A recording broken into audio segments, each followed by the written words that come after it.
The luxury SUV rolled slowly down the quiet country road under the warm morning sun, stirring up clouds of dust that drifted across the fields.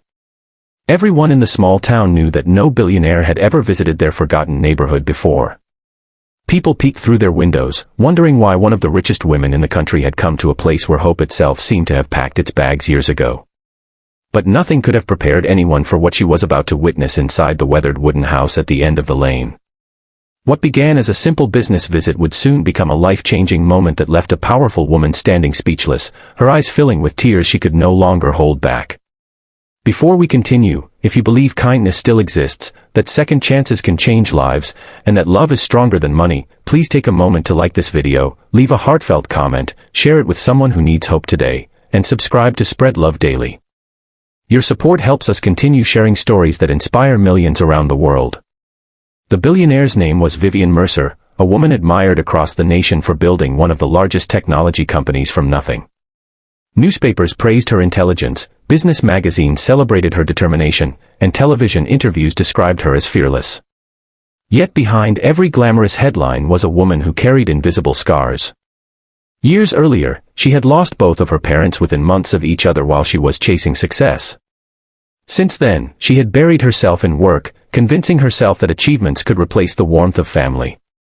They never did.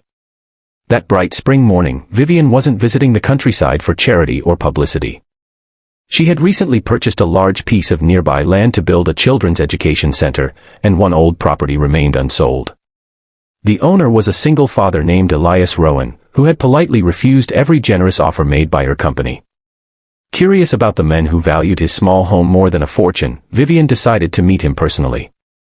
As her vehicle stopped outside the modest house, she noticed peeling paint, a sagging porch, and flower pots carefully arranged along the steps.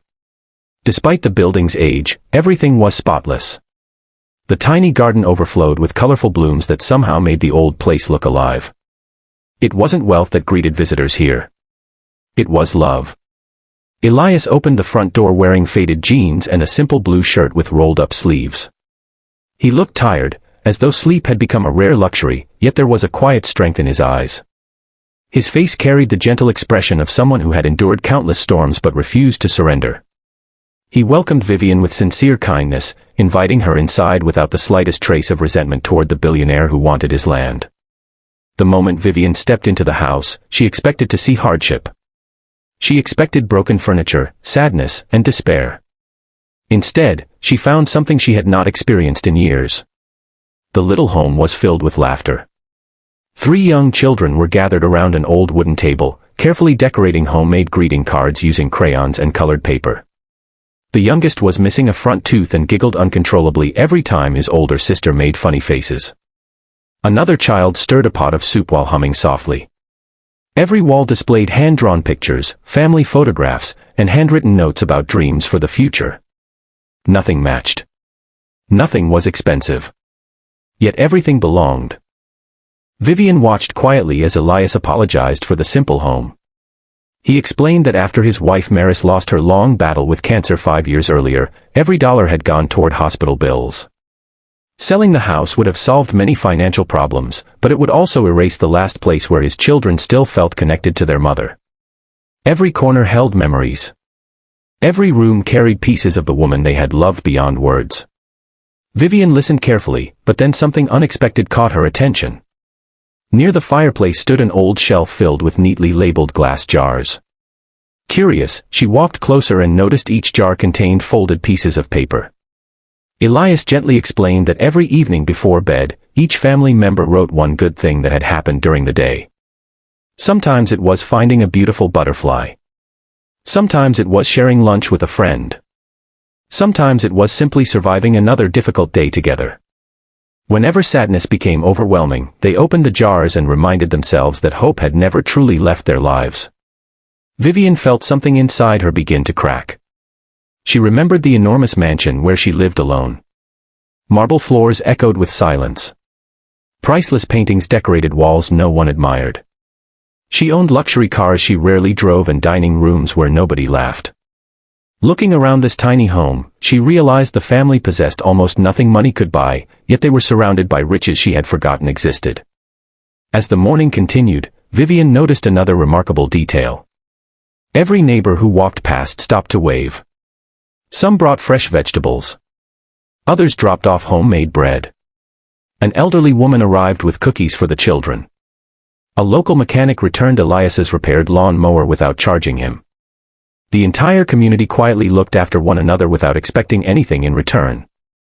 Later, Elias showed Vivienne the backyard where dozens of birdhouses hung from old oak trees. He explained that building them had become a weekend tradition after his wife passed away. Whenever grief felt unbearable, the family built another birdhouse together. Birds eventually filled the yard with cheerful songs, reminding the children that life always finds a way to continue. The billionaire stood silently beneath those trees while birds chirped overhead in the golden sunlight. She realized she hadn't slowed down enough to hear birds singing in years. Then came the moment that changed everything. One of the children disappeared into a bedroom and returned holding a carefully wrapped box. Smiling shyly, the little girl offered it to Vivienne. Inside was a beautifully hand-carved wooden heart made by Elias himself. Across its surface were simple words burned into the wood. Home is where broken hearts learn to beat again. Vivienne could no longer fight back the tears. She wasn't crying because the house was poor. She wasn't crying because life had been unfair. She was crying because, for the first time in decades, someone had given her a gift expecting absolutely nothing in return. At that moment, all her business plans suddenly felt insignificant compared to the quiet miracle unfolding before her eyes. Instead of discussing contracts, Vivienne asked Elias why he had refused millions of dollars. His answer stayed with her forever. Some treasures become worthless the moment you put a price on them. Driving away that afternoon, Vivienne stared out the window in complete silence. Her assistants waited for instructions about the property purchase, but none came. Instead, she spent the journey thinking about laughter around worn kitchen tables, jars filled with gratitude, children creating joy from ordinary moments, and a father who had turned unbearable loss into unconditional love. Over the following weeks, something extraordinary happened. Vivienne canceled the purchase of Elias's property entirely. Rather than taking his home, she redesigned the education center so it would be built around the surrounding land instead. Then she quietly established a scholarship fund in Mercer's memory for children who had lost parents. She hired local workers, ensuring the town benefited from every stage of construction. Most importantly, she never announced these actions to the media. She had finally learned that the greatest acts of kindness don't need applause. Months later, when the education center officially opened, Elias and his children stood beside Vivienne during the ribbon-cutting ceremony. There were no expensive speeches about success or wealth. Instead, Vivienne thanked one ordinary family for reminding her what extraordinary truly looked like. She admitted that although she had arrived believing she was there to change someone else's future, she had actually found the missing pieces of her own life. From that day forward, she spent more time with people than profits. She visited schools instead of boardrooms whenever possible. She celebrated birthdays with employees, created family support programs throughout her company, and built community spaces instead of luxury offices. Her business continued to grow, but for the first time, so did her heart. Years later, visitors still admired the beautiful education center standing proudly beside the little wooden house with flower pots on the porch. They often asked why such valuable land had never been developed into luxury estates. The answer was simple. Some places are worth far more than the money they could ever bring. They are reminders that love survives loss, kindness outlives wealth, and the strongest homes are built not with expensive materials, but with compassion, sacrifice, and hope. Before this story ends, we have one special request. Please comment below with the words, "Kindness changes everything," if you believe even the smallest act of love can transform someone's life. And if this story touched your heart, brought tears to your eyes, or reminded you to treasure the people you love, please like this video, share it with your family and friends, leave your thoughts in the comments, and subscribe to spread love daily.